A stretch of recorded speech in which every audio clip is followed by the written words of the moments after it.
So I'm gonna make some chicken tacos with my Instapot, and then I'm also going to take a freezer bag and I'll freeze some one bag of it, so then I have supper for tonight, and then sometime either next week or in 2 weeks when I want chicken tacos or we need something to eat, I will have a bag that I can just put in the Instapot from frozen, and we'll have supper that night.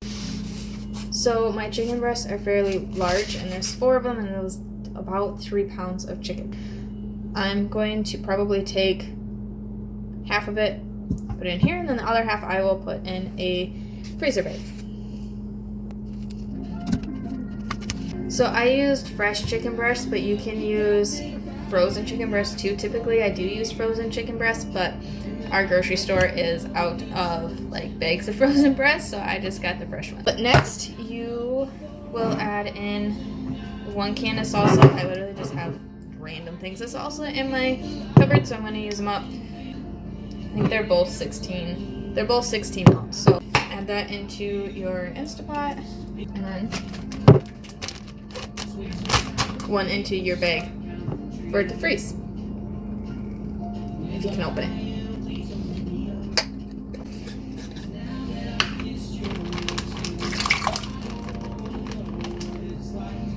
Alright, next you add in your taco seasoning. You can use taco packets, that makes it really easy. I just have these, so I add in, there's about 1.5 pounds in each in the bag and then in the Instapot. So I'm going to do probably like a 1/3 cup of taco seasoning. There's about 1/3 cup of taco seasoning. And then we also put it into our Ziploc bag. And then on top of that, I add in about a 1/3 cup of water just to help it steam in the Instapot. Okay, and that's literally all. So I usually mix it up a little bit. And then just kind of tip when you freeze it, if you can freeze it in like a bowl shape, make sure it fits in your Instapot. That helps a lot. If you are cooking it from frozen, or if you're using frozen chicken breast, it kind of depends on the size of the chicken breast. These ones are pretty big, so from frozen I would do like 25 minutes, and then if they're fresh or if you happen to thaw this out, I would do about 15 minutes. Make sure your chicken is all the way cooked through. And I usually just use the manual button on my Instapot. I don't try to use like the poultry button. I just use the manual button. What's really nice is, I didn't do it on this, but I will. You can write down the instructions for the Instapot that you need for the meal, and then like if you have I use it for my husband and be like, hey, go grab a meal out of the freezer and cook it, and he can go throw it in since he gets home sooner than me.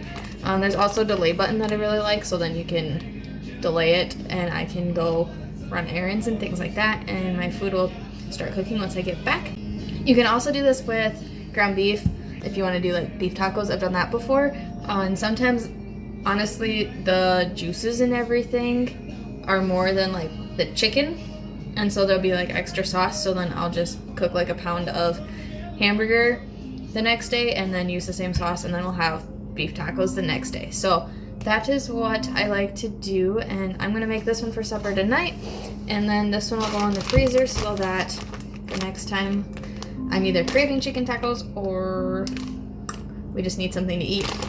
These are in the freezer.